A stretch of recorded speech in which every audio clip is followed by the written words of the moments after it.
Hi everyone, welcome or welcome back to Novel Idea. My name is Dia. Today I want to do a couple of tags. I'm puppy sitting, I am not at home, and I do have some videos that I need to get made, like my favorite nonfiction list that I wanted to get out for the booktube birthday that never got done. A couple of others also, like recommendation videos and some different stuff, but I want to do those when I am at home and when I have the opportunity to really sit down with the books around me. And so I thought that I would do a couple of tags because I've got so many that I have been tagged in that I have not done yet. So I'm gonna do two again, just like I did this last time. And I am going to do the Girl Scout cookie tag, which Anne from In Search of Wonder tagged me in. And I'm going to do the Don't You Forget About Me tag, which Smitten tagged me in. That's what we're gonna do today. And so thanks for joining me. Let's jump in. So this tag was originally created, I'm doing Girl Scout cookie tag. The tag was originally created by Melinda over at Web of Stories. She has some great tags, and she's just fun to watch. So hopefully you'll go over and give her a like and a subscribe if you haven't already. And then I was tagged by Anne at In Search of Wonder, who has become a dear friend on here, and I'm so glad that she started a channel and that I found her. So I am gonna just jump right in. There are 7 prompts, different kinds of Girl Scout cookies. I grew up doing Girl Scouts, being in Girl Scouts, selling cookies, although several of these were not in my repertoire of cookie sales when I was growing up. So some of these are new. So the first one is Trefoils, and it's a classic novel that you love. And this is very hard because there are a lot of classic novels that I love, but I wanted to try to do at least some that you haven't heard me talk about too much on here before. So I am going to go with Wives and Daughters, which I'm currently rereading with Kelly from Kelly Reads a Lot by Elizabeth Gaskell. The protagonist in the story I relate to on so many levels. There are so many characters that you don't know whether to dislike or get behind and cheer for. They're just complicated characters, and I just really love the overall story, the overall heart of the protagonist. So I'm gonna go with Wives and Daughters by Elizabeth Gaskell. The next question or prompt is Lemon Ups, a book you find inspiring. Lemon Ups is one of the ones I didn't sell when I was growing up. I don't want a book written to be inspirational necessarily. So like the self-help books and you know, look in the mirror and gosh darn it, I like myself. I don't want those kinds of books. But I do love inspiring stories and books that are meant to help us see things in a new way. And so on that note, I'm gonna say an author in general, and that is Charles Spurgeon. I have yet to read one of his books that has failed to make me see things in a new way, that has motivated me to do things in a different way, and to just be more of who I believe God wants me to be.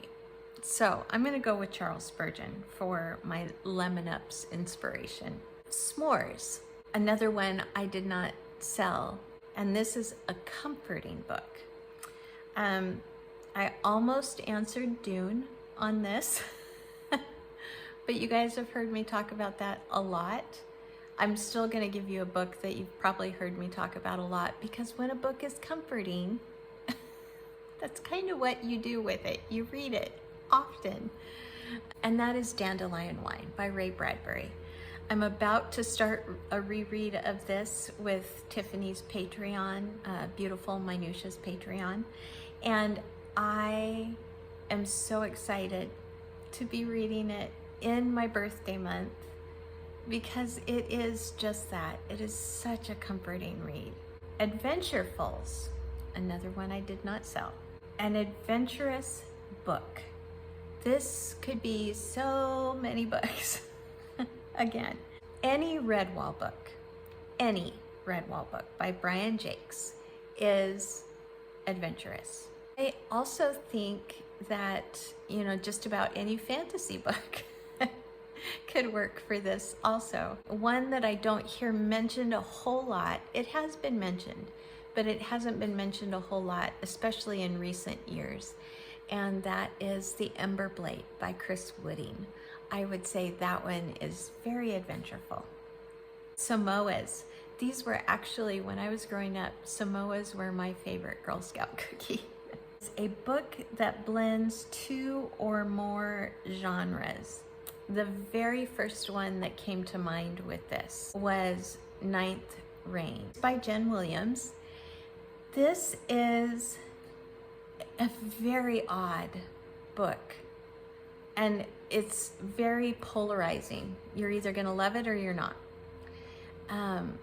It is kind of fantasy, kind of sci-fi, has a little bit of a classical feel to it, kind of horror. Yeah, just genre bending book. Number 6, Do-Si-Dos. Either a book that you love and everyone else seems to hate, or a book that you hate that everyone else seems to love. And I don't know about everyone else. I don't know if that's true for these books, but a book that I do not like, that many, many people do, is Anna Karenina. People will say, but there's, you know, the ending, and it's not enough of a redemption and recompense, and what's the word that I'm looking for? There hasn't been the weight of this is wrong, and a turning away from those things and turning toward the good and the lovely. I can't. Yeah. Then one that I love that many, many people do not, and I just don't get it, is Dune. It had to be in here somewhere. Dune is just one of those books that I reread it on a regular basis, because it's just that good to me. And I don't understand why people don't like it. I love that story. And then lastly, number 7 is one of your all-time favorite books. Again, so many I could put here, but I'm just gonna put Jane Eyre, because it honestly is one of my all-time favorites. I just love it. Charlotte is not my favorite Bronte, but Jane is my favorite Bronte book. All right, now we're going to go on to the Don't You Forget About Me tag. This was created by Jolene at Bookworm Adventure Girl, and I, like I said, was tagged by Smitty over at Smitten. So I'm going to just quickly go through these prompts. There are only 4, so it won't take long. So here we go.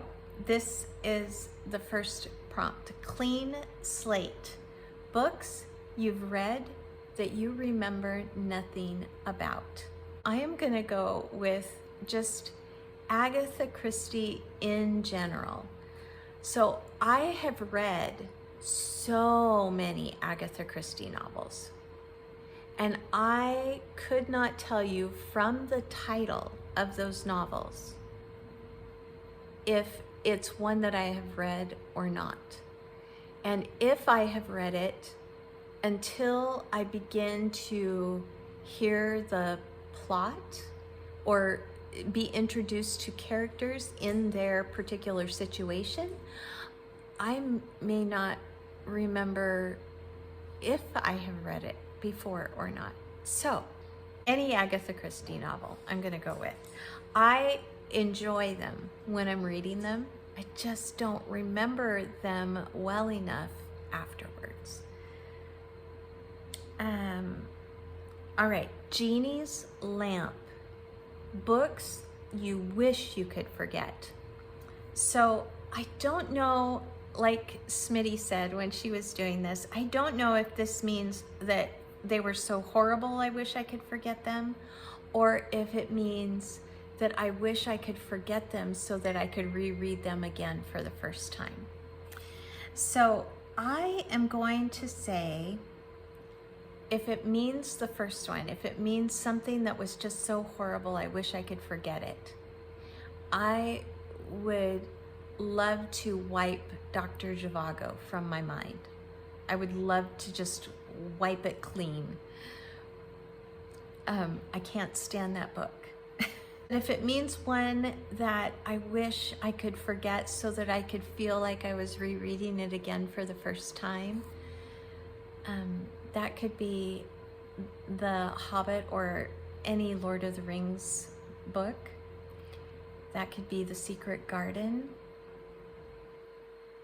Yeah, there are all kinds that I wish that I could forget and reread again for the first time. Next question is Forgotten Gems. Books that you think need more love. Now, I don't know if these count for forgotten, because I'm not sure that there was ever much love for any of these books. But these are books I love that I wish more people would.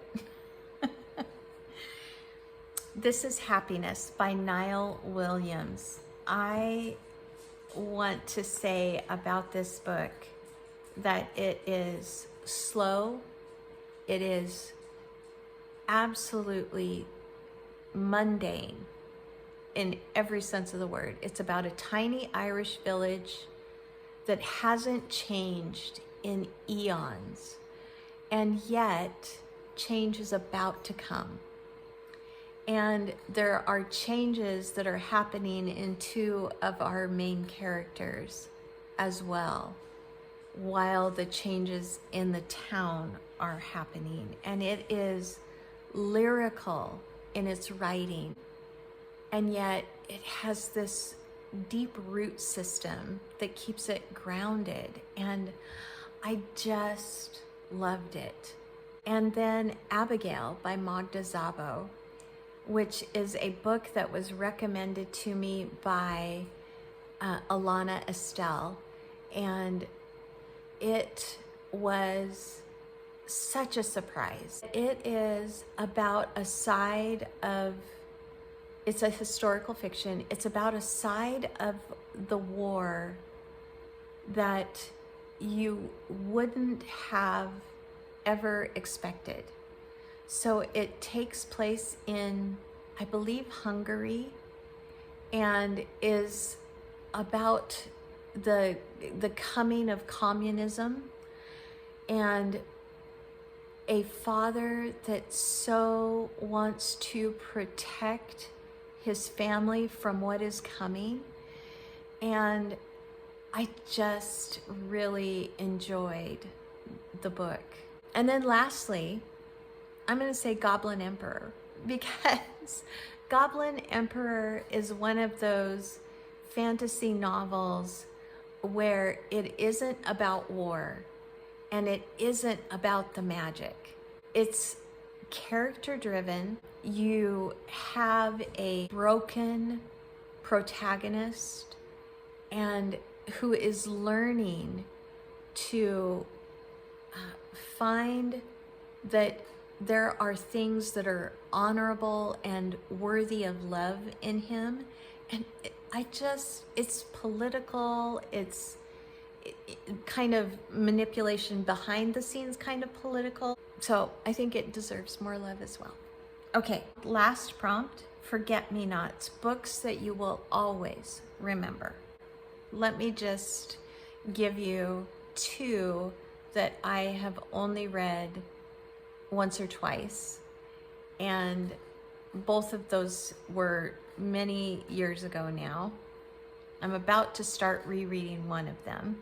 They are unforgettable books. And so those are The Hiding Place by Corrie ten Boom, a young woman in Holland when the Nazis took possession of her city, and her family hid Jews.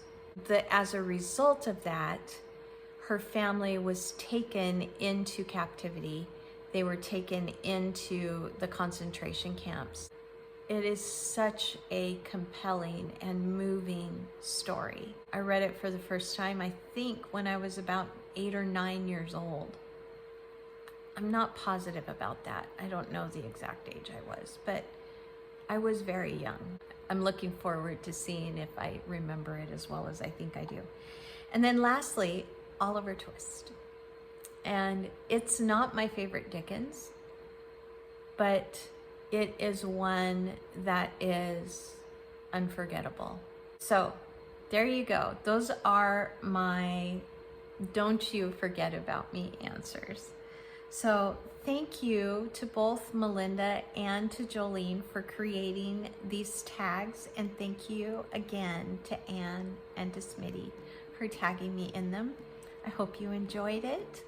And I'm not going to tag anyone because, as far as I know, it's been so long that these have been going around that I think pretty much everyone that I can think of to tag has done them. So if you haven't done it and you want to, would you please let me know? I'll tag you in the video so that you can do them. And I would love to know about it when you do. All right, thanks everyone so much for joining me. Like if you liked it, subscribe if you want to, and I will see you again very soon.